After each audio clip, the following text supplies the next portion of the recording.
Hi friends, எல்லோரும் எப்படி இருக்கீங்க?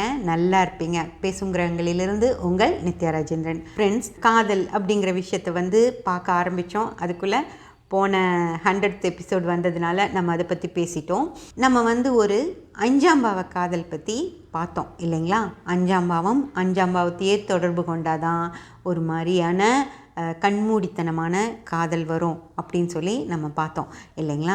இப்போது நம்ம இன்னொரு காதல் பற்றி பார்க்க போகிறோம். யாருமே எனக்கு வேண்டாம், நீ மட்டும்தான் வேணும் அப்படின்னு சொல்லி போகிறது கண்மூடித்தனமான காதல்.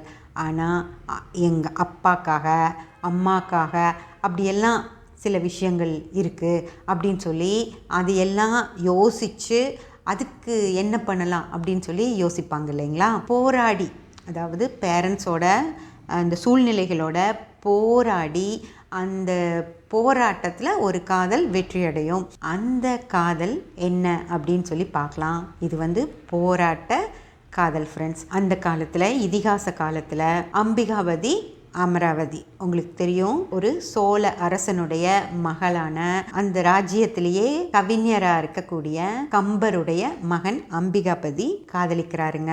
அவங்க 2 பேரும் ஒருத்தருக்கு ஒருத்தர் மனசு ரொம்ப பிடிச்சி போய் அவங்க சில ரகசிய இடங்களில் சந்தித்து பேசி அவங்க காதலை வளர்த்துக்கிறாங்க. இதை அவர் குலோத்துங்க சோழனும் தெரிஞ்சுக்கிறாரு, கம்பரும் தெரிஞ்சுக்கிறாரு ஃப்ரெண்ட்ஸ். அப்படி தெரிஞ்சுக்கிட்டாலும் கம்பர் மகனை ஒன்றும் சொல்லலை. இளவரசியும் தானே காதலிக்கிறாங்க. அப்போது தான் மகனை பற்றி மட்டும் தப்பு சொல்லி என்ன பண்ணுறது? ஆனால் பத்திரமா இருந்துக்கோப்பா, நீ பழகிறது ஒரு ராஜாவுடைய இளவரசி, இந்த நாட்டுடைய இளவரசி கூட, அதனால் உனக்கு என்ன ஏதாவது பிரச்சனை வந்துரு போகுது அப்படின்னு சொல்லிட்டு விட்டுறாரு. ஆனால் குலோத்துங்க சோழனுக்கு அது பிடிக்கவே இல்லைங்க. அமராவதியுடைய தந்தையான அந்த சோழ அரசனுக்கு அது பிடிக்கவே இல்லை. அதனால் என்ன பண்ணுறது, இவங்க 2 பேர்த்தையும் எப்படி பிரிக்கிறது அப்படின்னு சொல்லி அவங்க ரொம்ப ஸ்ட்ராங்காக இருக்காங்க. அவங்க பொண்ணு கூட பேசி பார்க்குறாரு. அந்த பொண்ணு அமராவதி ரொம்ப ஸ்ட்ராங்காக இருக்காங்க. அதனால் இதை எப்படியாவது பிரிக்கணுமே அப்படின்னு சொல்லிட்டு மந்திரிகளோட ஆலோசனை பண்ணுறாரு. அப்போ ஒட்டக்கூத்தர் அப்படின்ற மந்திரி அவர் கூட இருக்கார். அவர் ஒரு ஐடியா சொல்கிறாரு. அதன்படி செய்யலாம் அப்படின்னு சொல்லி முடிவு பண்ணி அறிவிக்கிறாங்க. கம்பருடைய மகன் அம்பிகாபதி நல்ல பாடல்கள் பாடுறதில்ல, தவறான பாடல்கள் தான் பாடுறாரு, பெண்களை பற்றி மட்டுமே பாடுறாரு, கடவுளை பற்றி பாட தெரியுமா அப்படின்னு சொல்லி ஒரு போட்டி மாதிரி வைக்கிறாங்க. அதில் அம்பிகாபதி கலந்துட்டு 100 பாடல்கள் பாடணும். அதில் எதுவுமே பெண்களை வர்ணித்த பாடல்களாக இருக்கக்கூடாது, எல்லாமே கடவுளுடைய பாடல்களாக இருக்கணும் அப்படின்னு சொல்லி அவருக்கு அந்த போட்டி வைக்கிறாங்க. அமராவதியை காதலிக்கிறதுனால தான் மன்னருக்கு நம்மளை பிடிக்காமல் இந்த மாதிரி நமக்கு போட்டி வைக்கிறாரு. இந்த 100 பாடல்கள் பாடி முடித்ததும் அந்த சபையிலேயே அமராவதியை மேலும் இதுவரைக்கும் வர்ணித்தது கூட கம்மி, இன்னும் மேலும் ரசனையாக வர்ணித்து அவர் பொண்ணை பற்றி அவர் முன்னாடியே பாடணும் அப்படின்னு சொல்லி ஒரு சபதத்தோடு தான் அரசவைக்கு வர்றாரு. அதுக்கு முன்னாடி என்ன நடக்குதுன்னா, இவங்க அமராவதி என்ன பண்ணுறாங்க அப்படின்னா, 100 பாடல்கள் பாடுறதுங்கிறது ஓகே, அது பரவாயில்ல, பாடிடுவீங்க. ஆனால் அந்த 100 பாடல் எப்படி கணக்கு வச்சுப்பீங்க? பாடலும் பாடிக்கணும், கணக்கும் வச்சுக்கணும் அப்படிங்கிற கஷ்டமான விஷயம் தானே. அதனால் 100வது பாடல் முடிஞ்சதும் நான் உங்கள் முன்னாடி வரேன், என்னை பார்த்தா உங்களுக்கு 100 பாடல் முடிஞ்சிடுச்சு அப்படின்னு தெரிஞ்சுக்கோங்க அப்படின்னு சொல்லிட்டு அவங்க அந்த அரசவையில் இருக்காங்க. அம்பிகாபதியும் வராரு. வந்துட்டு அருமையான கடவுள் பக்தி பாடல்களாக 100 பாடல்களை பாடி முடிச்சிடுறாரு ஃப்ரெண்ட்ஸ். அதை எப்படி அமராவதி கணக்கு வச்சுக்கிறாங்க அப்படின்னு பார்த்தீங்கன்னா, அவங்க 100 ரோஜா பூக்களை ஒரு தட்டில் வச்சு அவங்க பக்கத்தில் வச்சிட்ருக்காங்க. ஒவ்வொரு பாட்டு முடிஞ்சதும் ஒவ்வொரு ரோஜாவாக எடுத்து இந்த பக்கமாக மாற்றி வைக்கிறாங்க. அப்போது இந்த தட்டு காலி ஆயிடுச்சு அப்படின்னா, 100 பூக்களும் காலியாக இந்தல வந்துருச்சு அப்படின்னா 100 பாடுகள் முடிஞ்சிருச்சு அப்படின்னு நினச்சிட்டு அவங்க எந்திரிச்சு அம்பிகாபதிக்கு நேர் எதிராக எந்திரிச்சு அவங்க சந்தோஷமாக சிரிக்கிறாங்க. அதை பார்த்ததும் அம்பிகாபதி 100 பாடல்கள் முடிஞ்சிருச்சு அப்படின்னு நினச்சிட்டு அவர் மனசில் நினச்சி வச்சுருந்தார் இல்லையா, இவங்களை வர்ணித்து ரொம்ப நல்லா பாடணும் அப்படின்னு, அந்த பாட்டை அவர் எடுத்து பாட ஆரம்பிக்கிறாரு.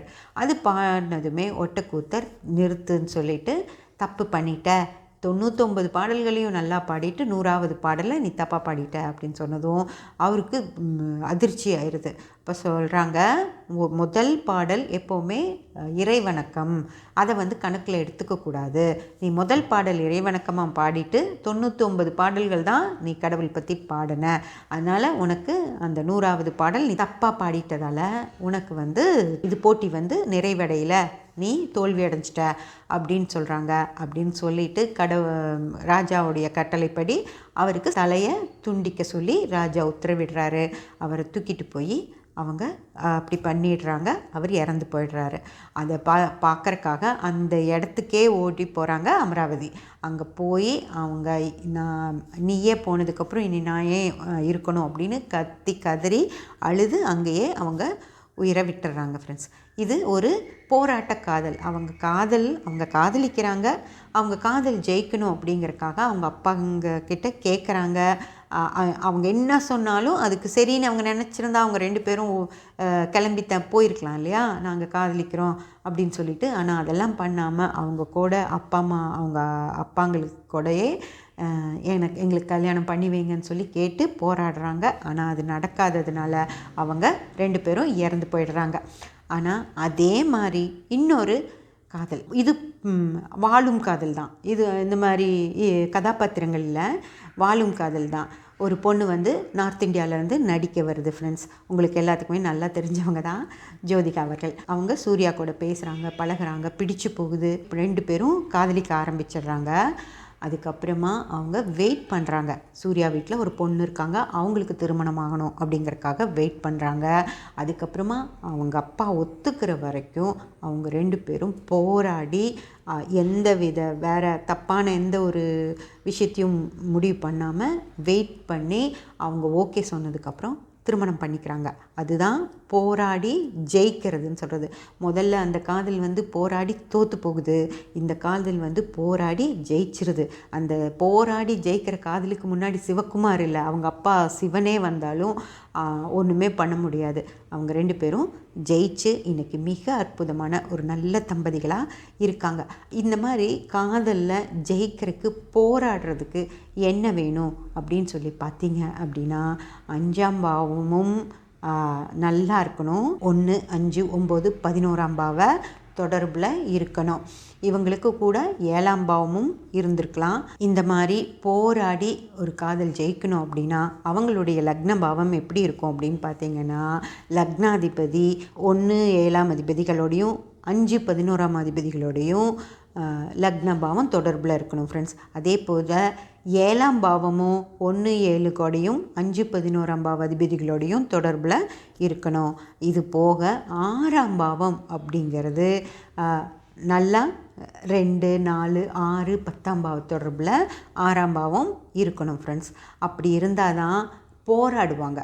போராடி அது வந்து வெற்றி அடையிறதும் வெற்றி அடையாததும் அவங்கவுங்க லக்னத்தை பொறுத்து. சூர்யா ஜோதி அவர்களுக்கு லக்ன பாவம் இந்த 1, 7, 5, 11 தொடர்பில் இருந்திருக்கும். ஆனால் அம்பிகாபதி அமராவதி அவங்களுக்கு லக்ன பாவம் பார்த்திங்கன்னா 2, 8, 6, 12 அந்த மாதிரியான தொடர்பில் இருந்திருக்கும். அதனால தான் அவங்களுக்கு வந்து அவங்க காதலும் வெற்றி அடையில் அவங்க 2 பேரும் இறந்து போயிடுறாங்க. அந்த மாதிரி ஒவ்வொரு விஷயங்களுக்கும் அந்தந்த தொடர்புகள் அப்படின்னு சொல்லி ஒரு விஷயம் இருக்குது. அந்த தொடர்புகள் நல்லா இருந்துருச்சு அப்படின்னா தான் அவங்களுக்கு நல்ல வாழ்க்கை அமையும். அப்படி அந்த தொடர்புகளில் பிரச்சனைகள் இருந்துச்சு அப்படின்னா அது வேறு மாதிரியான விஷயங்களில் தான் கொண்டு போய் விடும் ஃப்ரெண்ட்ஸ்.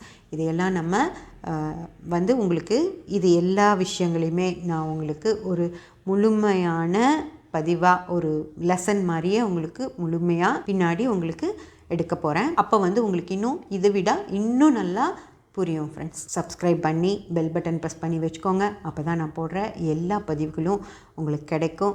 லைக் பண்ணி கமெண்ட் பண்ணி ஷேர் பண்ணிங்கன்னா எனக்கு சப்போர்ட்டிவாக இருக்கும். Thank you friends.